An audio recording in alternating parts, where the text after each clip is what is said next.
Hello, જય શ્રી કૃષ્ણ. આજે આપણે બનાવશું માવામાંથી ચોકલેટ કોકોનટ બરફી. આ મીઠાઈ એટલી ટેસ્ટી બને છે કે બજારમાંથી તમે મોંઘા ભાવની મીઠાઈ લાવતા હોય એનાથી બમણો સ્વાદવાળી બને છે અને એકદમ સરળ રીત અને ફટાફટ બની જાય છે. આ 4 સામગ્રીમાંથી એટલી ટેસ્ટી મીઠાઈ બની જાય છે. એમાં આપણે 500 ગ્રામ દેશી ગાયનો શુદ્ધ માવો લીધેલો છે, તેની સામે આપણે 300 ગ્રામ ખાંડ લીધેલી છે, તેની સામે 100 ગ્રામ ટોપરાનું ઝીણું ભૂકું લીધેલું છે. સૌ પ્રથમ આપણે સાસણી રેડી કરવાની છે. તો આપણે જેટલી ખાંડ લીધેલી છે તે ડૂબે એટલું પાણી એડ કરી દીધું છે. હવે આપણે સાસણી રેડી કરશું. આ મીઠાઈ પણ આપણે સાસણી લીધા વગર, ગેસ સ્ટાર્ટ કર્યા વગર પણ બને છે, પણ આ રીતે તમે જે મીઠાઈ બનાવશો ને એ એકદમ ટેસ્ટી અને અલગ જ સ્વાદવાળી અને લોંગ ટાઈમ ખરાબ પણ નથી થતી.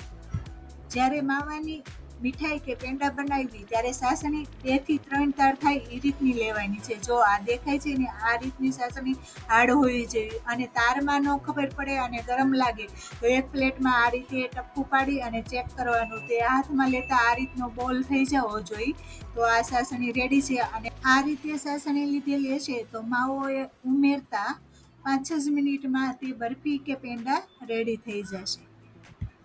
સાસણી સાથે માવો આપણે સરસ મિક્સ કરી દેશું અને 5 મિનિટ આપણે તેને શેકાવા દેશું. મોટી ડેરીમાં માવો જે મળતો હોય છે એકદમ વ્હાઈટ હોય છે, પણ આ માવા જેવો તેનો સ્વાદ હોતો નથી. આ એટલો ટેસ્ટી બને છે. આ માવો આપણે ગામડામાં ગાયના દૂધનો બનાવી અને મળતો હોય છે તે મગાવેલો છે અને તે માવાની આપણે બરફી બનાવીએ છીએ. હવે માવાની સાસણીમાં આપણે 5 મિનિટ કૂક થવા દીધો છે. હવે આપણે ચેક કરવાનું છે. આ રીતનો ઓછો કરવી અને કટકા થઈને નીચે પડે એટલે હવે આપણે ગેસ બંધ કરી દઈશું. અને બધો માવો છે ને એક સરખો નથી હોતો. મારે આ થોડોક ડ્રાય માવો હતો એટલે ફટાફટ રેડી થઈ જાય છે. કોઈકમાં દૂધનો ભાગ વધારે રહી ગયેલો હોય છે તો ટાઈમ લાગે છે, પણ ચેક કરવું ખૂબ જ જરૂરી છે. હવે આ માવાના બેટરમાંથી આપણે 2 ભાગમાં ડિવાઈડ કરવાનું છે. એક ભાગમાં 60% રહેવા દેવાનું છે અને એક ભાગમાં આપણે 40% માવાનું બેટર લઈશું. 60% માવાના બેટરમાં આપણે 100 ગ્રામ ટોપરાનો ભૂકો લીધો છે તે મિક્સ કરી દઈશું. 1/4 ટીસ્પૂન ઇલાયચીનો પાવડર એડ કરી અને સારી રીતે આપણે મિક્સ કરી દઈશું.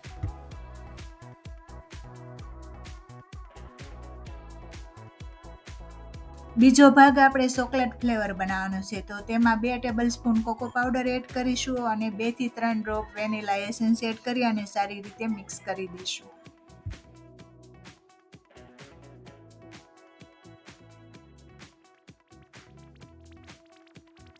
હવે આપણે બરફી સેટ કરવાની છે. તેની માટે આપણે આ ટ્રે લીધી છે અને ટ્રેમાં આપણે બટર પેપર મૂકી દઈશું અને તેના ઉપર બ્રશથી ઘી ગ્રીસ કરી દઈશું તો આસાનીથી બરફી ડીમોલ્ડ થઈ જાય.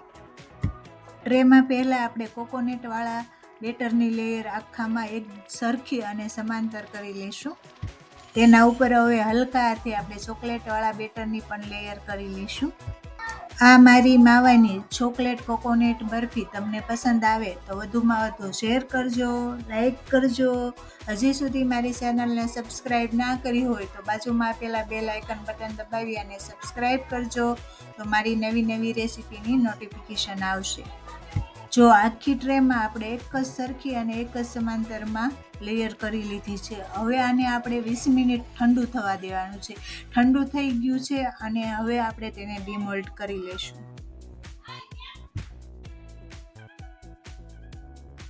હવે આ સેટ થઈ ગયેલી બરફીમાં આડા અને ઊભા કાપા પાડી અને આપણે સરસ એકદમ સ્ક્વેરમાં પીસ પાડી લઈશું.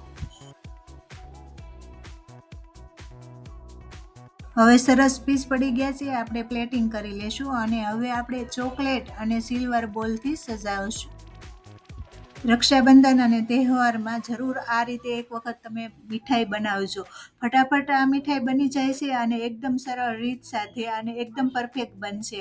અને ખાવામાં તો તમે એક વખત બનાવશો તો વારંવાર બનાવશો. અને આની રેસીપી તમને ગમી હોય તો વધુમાં વધુ શેર કરજો અને કોમેન્ટ કરજો. જય શ્રી કૃષ્ણ.